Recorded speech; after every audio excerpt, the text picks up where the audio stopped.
सभी पहले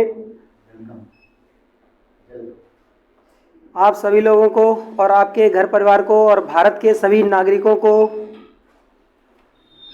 नव वर्ष की हार्दिक बधाई हम दोस्तों की ओर से और एकता टेक्निकल कोचिंग परिवार की ओर से। तो दोस्तों, हमारे यहाँ से कुछ कैंडिडेट सिलेक्ट हुए थे, इसमें से 2 लोग आज नव वर्ष की हार्दिक बधाई हमको देने आए हैं। तो ये हमारे दोनों भाई लोग हैं और हमारी कोचिंग में पढ़ रहे थे, जिनका UPPCL TG2 में अभी हाल ही में 2021 में सिलेक्शन हुआ है। इनका ज्वाइनिंग लेटर आने ही वाला है, हो सकता है 1-2 दिन में आ जाएगा। तो ये लोग आपको और हमारे जो नए स्टूडेंट हैं जो TG2 की तैयारी कर रहे हैं, JEE की तैयारी कर रहे हैं, इनके लिए गाइडलाइन बताएंगे और बताएंगे किस हिसाब से आपको पढ़ना चाहिए, कौन कौन सी बुक का चयन करना चाहिए, कैसे अध्यापक का चयन करना चाहिए। तो इनके सबके बारे में ये बताना चाह रहे हैं और कह रहे हैं कि हमारे जो भी नए मित्र हैं जो जुड़ने वाले हैं हमसे, ठीक है, तो इनको किस हिसाब से जल्दी अपने लक्ष्य तक पहुंच सकते हैं और क्या क्या इनको कम से कम समय में पढ़ना चाहिए जिससे कि उच्च से उच्च पद इनको प्राप्त हो सके। चलिए भाई, आप लोग दोनों लोग, और ये है हमारे राहुल भैया और ये है मान बहादुर यादव।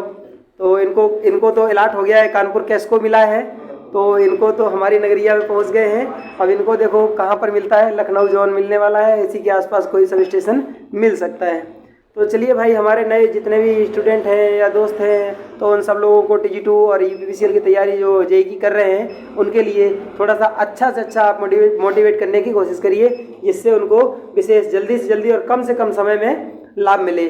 चलिए भाई, बताइए अपना।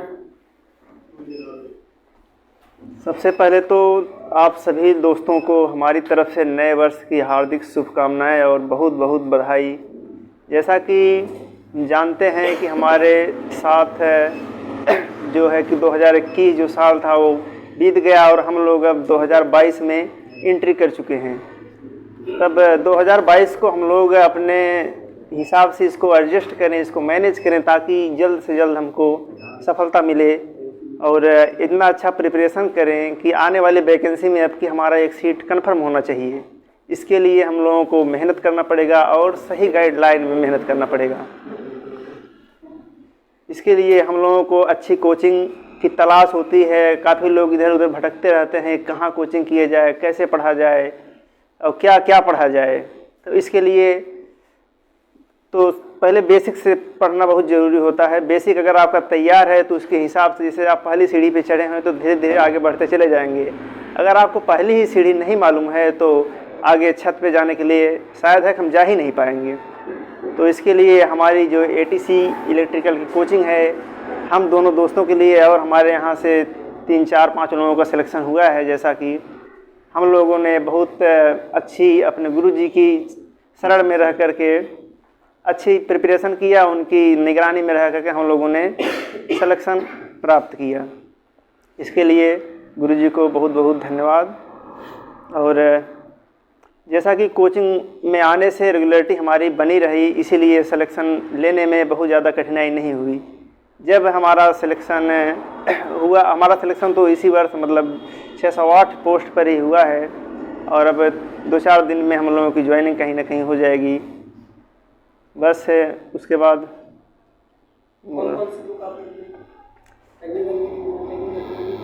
जैसे टेक्निकल की बुक तो है अरिहंत की है। सबसे पहले तो शुरुआत उसी से हुआ हम लोगों का।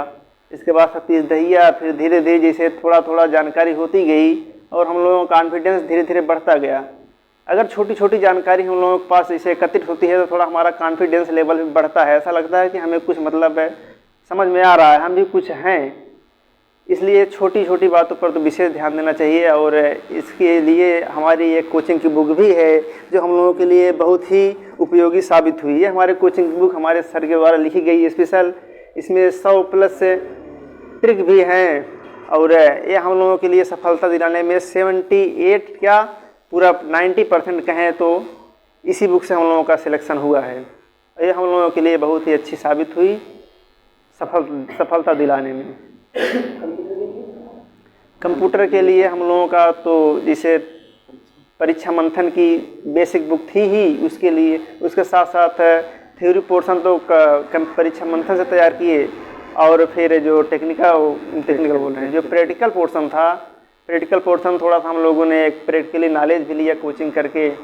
2-3 महीने जो भी कोचिंग किया, स्पेशल केवल ऑफिस का कोचिंग किए थे हम लोग, और नॉर्मली कोचिंग माइक्रोसॉफ्ट ऑफिस में जैसे वर्ड, एक्सेल, पावर पॉइंट और यही सब थोड़ा प्रैक्टिकली जानकारी लिए थे। ये बहुत ज़रूरी, जब तक प्रैक्टिकली जानकारी नहीं है तब तक तो बहुत समस्या होगी 50 नंबर में 20 नंबर भी लाना। इसलिए प्रैक्टिकली जानकारी के साथ साथ थ्योरेटिकल भी ज़रूरी है जानकारी रखना। नॉन टेक्निकल पोर्शन तो, अब नॉन टेक्निकल तो रीजनिंग आराम से सबका हो जाता है, रीजनिंग लगभग सभी लोगों का तैयार रहता है। फंसता है तो वही इंग्लिश के लिए तो ITI वाले बच्चे लगभग 90% लोग ऐसा सुनने को मिलता है कि इंग्लिश छोड़ करके ही चली जाए, लेकिन ऐसा नहीं करना चाहिए। इंग्लिश बहुत टफ तो नहीं आती है, लेकिन जो नहीं पढ़ा रहा था उसके लिए तो टफ रहेगी ही। इसके लिए थोड़ा सा नॉर्मली बस वही ग्रामर पोर्शन देखना पड़ता है। 15 में 7-8 नंबर तो आराम से आ ही जाएगा। 50 नंबर में जिसे 50% नहीं 60% आए, जितना मतलब अधिकतम जितना, एक प्रकार से देखा जाए तो नॉन टेक्निकल ही सिलेक्शन दिलवाने का एक जरिया होता है। टेक्निकल तो सब लोग तैयार कर लेते हैं, नॉन टेक्निकल में जिसका पकड़ थोड़ा सा अच्छी मजबूती से रहता है वो सिलेक्शन लेने के उसके बहुत ज़्यादा चांस बनते हैं, और लास्ट में सिलेक्शन भी वही ले लेता है। इसलिए टेक्निकल तो तैयार ही करना है, उसके साथ साथ नॉन टेक्निकल पर भी फोकस देना पड़ेगा। रीजनिंग है, हिंदी है, इंग्लिश में थोड़ा समस्या होती है, लेकिन तब भी अगर चाहेंगे तो भी तैयार कर सकते हैं। बहुत बड़ी चीज़ नहीं है, ग्रामर हाई स्कूल लेवल का ग्रामर आता है, और उसके बाद रीजनिंग सबका तैयार होता है, हिंदी भी तैयार कर लेते हैं।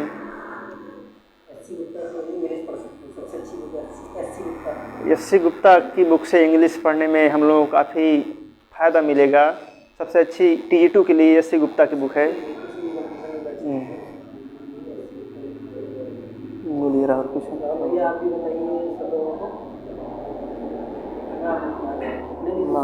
बोलो, सुनाई दे।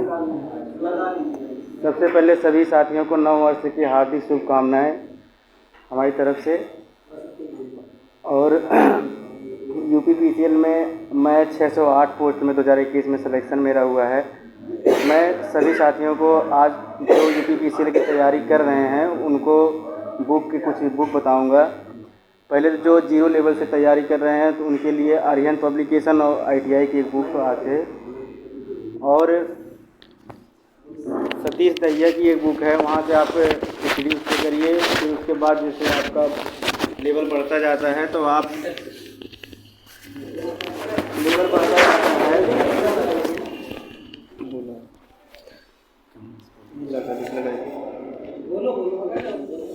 लेवल बढ़ता जाता है तो आप एक JEE की बुक आती है, फार्मूला बुक नाम है उसका, परीक्षा एनालाइजर यूथ पब्लिकेशन की है, वो ले लीजिए।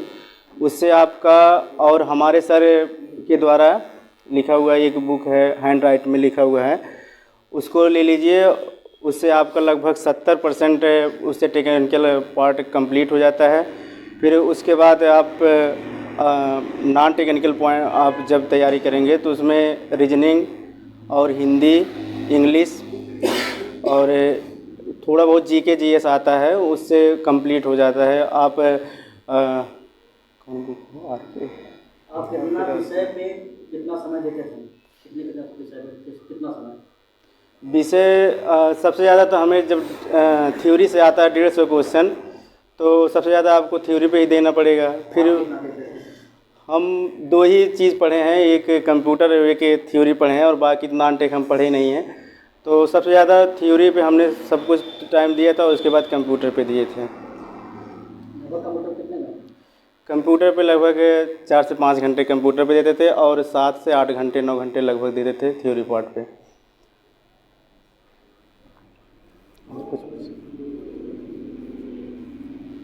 सर राहुल भैया, ये बताइए हमारे सभी दोस्तों के लिए जो नए बच्चे हैं जो तैयारी कर रहे हैं, कि आपके पढ़ने का रूटीन मेन क्या था? किस हिसाब से आप पढ़ते थे? मतलब कितना समय किस सब्जेक्ट पर देते थे? हम सबसे ज़्यादा थ्योरी पार्ट पे देते थे, क्योंकि वहीं से 150 नंबर का आता है। तो थ्योरी जो है ये तो लगभग सभी लोग जान रहे हैं, सिलेबस के बारे में 150 नंबर आता है, लेकिन कितने टाइम थ्योरी पढ़ते थे? समय क्या, रूटीन क्या है इसका? लगभग 6 से 7 घंटे थ्योरी पढ़ते थे हम। 6 से 7 घंटे तो पढ़ते थे, लेकिन समय बताइए कितने समय पढ़ते थे? मेन चीज समय होता है ना, कि हम समय सुबह पढ़ते थे, शाम को, दोपहर को, रात को, कितने टाइम? सुबह से लगभग 6 बजे से 11 बजे तक हम थ्योरी पढ़ते थे। उसके बाद इधर उधर थोड़ा टाइम इन्वेस्ट करने के बाद फिर बैठ जाते थे, प्रैक्टिस सेट मारते थे। हम तो सुने हैं टाइम तो एकदम इन्वेस्ट नहीं करना, स्टडी पीरियड में पढ़ाई करना अच्छी तरीके से। तो टाइम इन्वेस्ट करने के बावजूद भी आपने इतने जल्दी से जल्दी लगभग 1.5 साल के अंदर नौकरी पा ली, ऐसा क्या रहस्य हो गया है? हम 1 साल 3 महीने लगातार स्टडी किए हैं और हमारा दृढ़ संकल्प था और हमारा था कि हम 1-1.5 साल के अंदर में हम जॉब जरूर पा जाएंगे। और उसी दरमियान उसी हिसाब से हमने अपना सब कुछ टाइम अकॉर्डिंग सब कुछ सेट कर रखा था और उसी हिसाब से हम मेहनत भी किए थे। तो केवल घर पे पढ़ाई से, या कब आपने अपना ITI कंप्लीट किया है, उसके बाद कितना समय बीता आपको यहाँ तक आने में, UPPCL TG2 तक आने में? ITI हमारा 2013 से 2015 में कंप्लीट हुआ था। उसके बाद हमारा कंपनी में मिल गया था, हमें लावा कंपनी में हमें जॉब मिली थी। उसके बाद 2 साल वहाँ लगभग 4 साल हम कंपनी में काम किए थे। फिर हमारे 2-3 पार्टनर थे तो उनका हो गया था UPPCL में, तो उनके ज़रिए से हमें लगा कि हम भी हो जाएंगे, हम उनसे कम नहीं हैं। तो फिर 2020 में हमने डिसीजन लिया कि हम अब जाएंगे और तैयारी करेंगे। उसके बाद आए और घर की स्थिति भी सही नहीं थी। फिर उसके बाद पढ़ने के लिए फैज़ाबाद जा नहीं पाए, तो अपने घर ही हम पढ़े हैं और कहीं गए नहीं। और तो उसके अच्छा, बाद जो कंपनी में जो दोस्त थे उन्हीं की बातें आपको बुरी लग गई कि उनका हो गया, हमारा नहीं हो पाया, तो वहीं से भाग पड़े, दौड़ पड़े अपनी तैयारी के लिए? नहीं, बुरी तो नहीं, छोड़ करके बुरी नहीं लगी सर। ये लगा कि कभी लगता है ना कि हमारे साथ में दोस्तों का सिलेक्शन हो गया, हमारा नहीं हो पाया, तो कभी कभी लगता है ना, अरे यार हमारा क्यों नहीं हो पाया, इनका सबका हो गया। तो ऐसा भी आपके साथ हुआ है? नहीं, ये लगा कि हम भी तो हो सकते हैं, जब ये हो सकते हैं तो हम क्यों नहीं हो सकते, तो यही लगा। तो इसी वजह से कि हमारे अंदर क्या कमी है कि हम नहीं हो सकते, हम भी हो सकते हैं। अच्छा, ये बताइए राहुल भैया कि जो सभी लोग कहते हैं कि किसी के भी सफलता के पीछे किसी न किसी का कोई कारण होता है, ठीक है? तो उस किस स्त्री या किस महिला या किस पुरुष का आपके पीछे हाथ रहा है बहुत बड़ा, जिससे आप सक्सेस हुए हैं? कोई ना कोई रीजन होता है, सबके पीछे रीजन होता है, सब लोग जानते हैं कि रीजन होता है किसी न किसी का। तो किसका रीजन रहा है कि जिसकी वजह से आपका सिलेक्शन हो गया है? सबसे रीज़न हमारा यही था कि हमारी आर्थिक स्थिति ही हमारी रीज़न थी उसमें, कि कंपनी से कुछ होने वाला नहीं था। 6-8 घंटे ड्यूटी करते थे, 12-15 हज़ार रुपये मिलता था। और इसमें इसी वजह से हमने सोचे कि अगर हमें सरकारी जॉब मिल जाती है तो हमारी प्रेजेंट और फ्यूचर सब कुछ सुधर सकता है। इसलिए हमने फिर तो प्राइवेट जॉब छोड़ के फिर आए तैयारी करने के लिए। बुक्स कौन कौन सी आपके लिए सबसे अच्छी साबित हुई हैं? फिर उसके बाद सबसे पहली बुक तो हमारे सर जो आपके सामने हैं, उनके द्वारा एक लिखी हुई है, हैंड राइट बुक है। आप लोगों को बता दें, हमारी बुक अभी मार्केट में नहीं है, केवल हमारे ये बुक है जिससे आपके टेक्निकल पार्ट लगभग 70% कवर हो जाता है। आप ये ले लीजिए।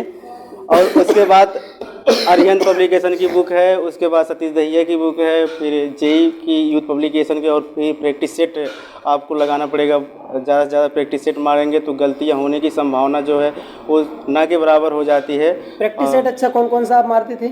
प्रैक्टिस सेट हम सर यूथ पब्लिकेशन की, इलेक्ट्रीशियन की, जिसमें लगभग 4000 क्वेश्चन हैं उसमें, और उससे इसी प्रैक्टिस सेट मारे थे। और जितने प्रीवियस ईयर में UPPCL पेपर हुए थे, या यूपी मेट्रो हो गया या दिल्ली मेट्रो का हो गया, उन लोगों का सब प्रैक्टिस सेट मारे थे।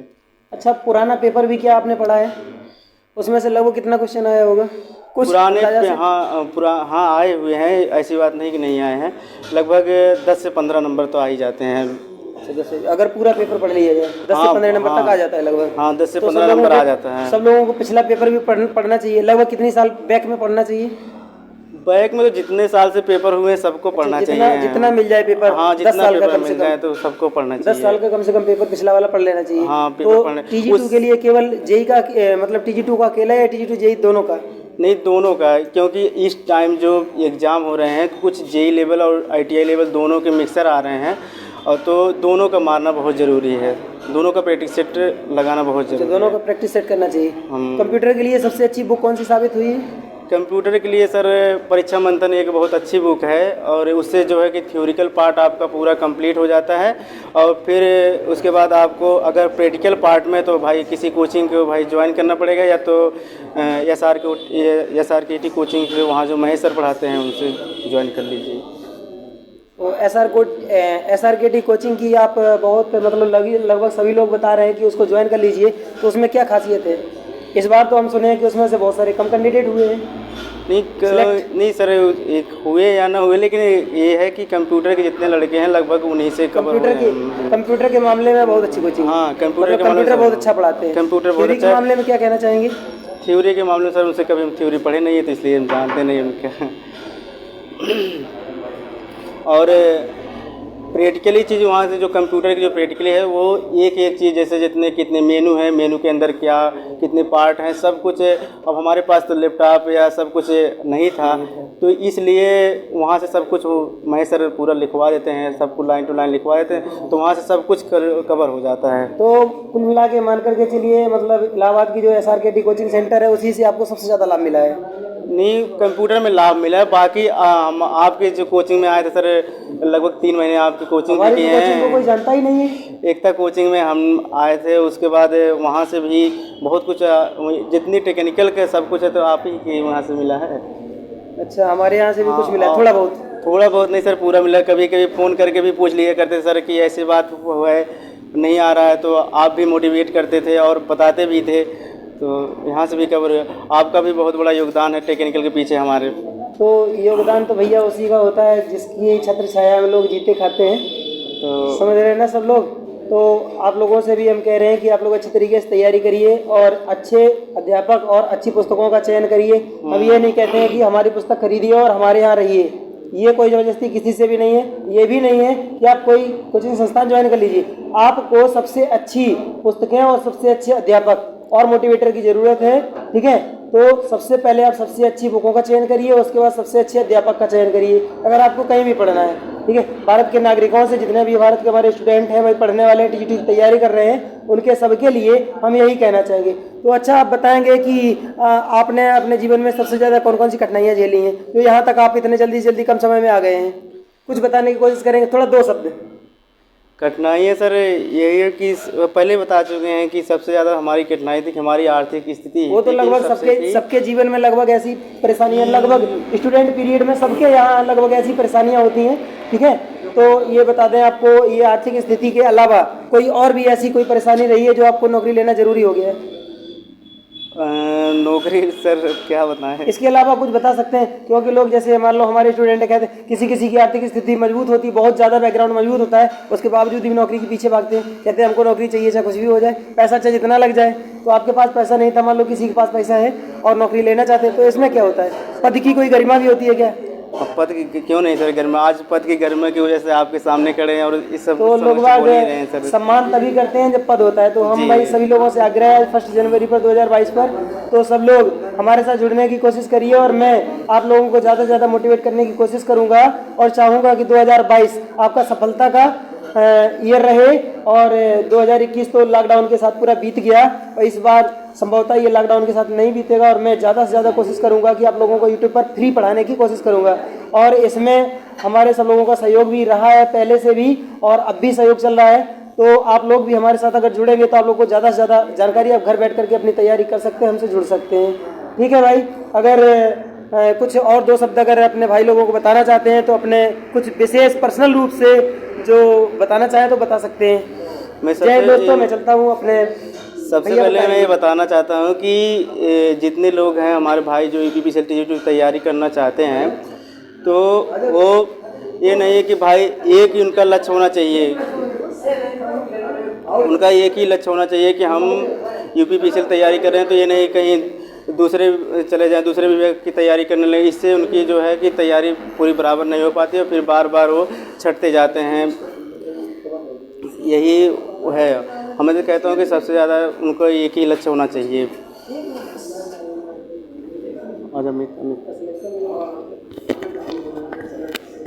हमारे अमित भैया आ रहे हैं, हमारे अमित भैया आ रहे हैं, अब इनसे कुछ सुनिए। सबसे पहले आप सभी को नए वर्ष की हार्दिक शुभकामनाएं। मेरा नाम अमित वर्मा है। मेरी ITI 17 से 19 के बीच में हुई है और मैंने 19 से 20 के बीच में CTI किया है और उसके बाद तैयारी की थी और मेरा सिलेक्शन 608 वैकेंसी में हुआ है। मेरे जो मार्क्स थे 143 थे 19 सेकंड के शिफ्ट में, और अर्बिनल में 155 नंबर थे, और उसमें CCC के वजह से मेरा सिलेक्शन नहीं हुआ, इसमें हुआ है। यही है अब तक का पूरा वो। और बाकी बुक के लिए आप लोग को सबसे बढ़िया एक ATC इलेक्ट्रिकल है, जिसमें तो सब कुछ है लगभग पूरा। अरे और बाकी बुक के लिए सतीश दहिया और अरिहंत की है ही। और एक न्यूमेरिकल के लिए सबसे बढ़िया परीक्षा एनालाइजर है, एक यूथ की आती है जो, और उसमें 1 लाइनर भी मिल जाएगा आप लोग को। नॉन टेक्निकल के अगर कोई है तो उन लोगों को क्या पढ़ना चाहिए? नॉन टेक्निकल के लिए आप लोग अलग अलग पार्ट में बांट के अगर देखते हैं, अगर हिंदी बहुत ज़्यादा कठिन तो है नहीं, उसके लिए आप 9 या 10 का आप ले लीजिए व्याकरण, वही है सबसे ज़्यादा। विलोम का है, उसके बाद पर्यायवाची, ये सब जो कि नॉर्मल आते हैं। आप पिछले कई वर्षों के पेपर उठा के देखिए कहाँ से क्वेश्चन आ रहे हैं। अब की बार ऐसे पहली बार हुआ है 19-20 में कि कुछ साहित्यिक हिंदी से आया, जिसमें रचना वचना पूछी गई, और पिछले 3-4 साल से तो नहीं आ रहा था। अब की बार आया, वो भी 27-28 में नहीं आया था। और मैथ के लिए तो नॉर्मल है, अगर थोड़ा बहुत भी आपको आता है तो रीजनिंग हो जाएगी, क्योंकि टाइम लगभग पूरा मिलता है। 3 घंटा बहुत होता है 250 क्वेश्चन के लिए। अगर बाई चांस बहुत ज़्यादा न्यूमेरिकल ना आए तो, जैसे 19 सेकंड में हम लोगों में आया था लगभग 60-65 के आसपास न्यूमेरिकल, तो टाइम का थोड़ा वो बाउंडेशन था कि।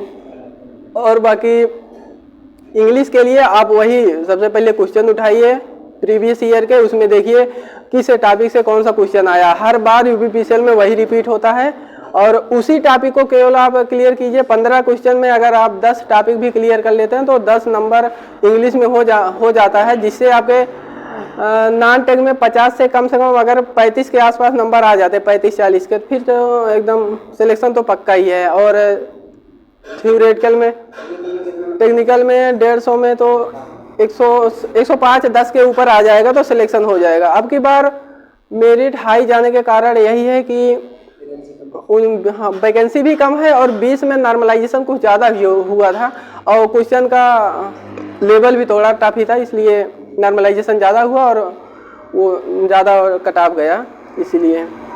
और बाकी क्वेश्चन इतने ज़्यादा टफ आते नहीं हैं कि बहुत ज़्यादा परेशान होने की ज़रूरत है, बस आप तैयारी कीजिए अपनी। चलिए ठीक है भाइयों, हैप्पी न्यू ईयर। और इस 1 तारीख को आप लोग को मोटिवेट करने के लिए हमारे जो भाई लोग आए हैं, इनको लाख लाख बधाई, और आप लोगों को भी, आपके घर परिवार को, सभी लोगों को thank you for my watching. Hi.